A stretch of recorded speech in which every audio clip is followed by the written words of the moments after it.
ஐயாரெட்டு எல்ல போல அவசரமா சமஞ்ச ஐத்த மக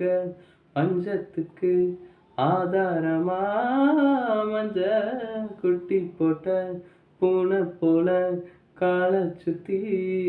கொழுஞ்ச பாவம்னு நீவி விட்டா கல்லு போட துணிஞ்ச சொந்தக்காரன் நான் தானே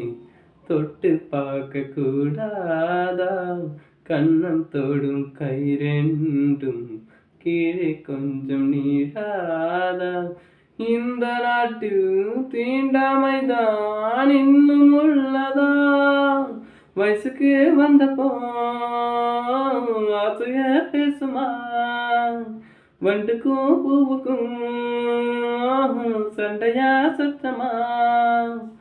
பாட்டு பிடிச்சா லைக் பண்ணுங்க.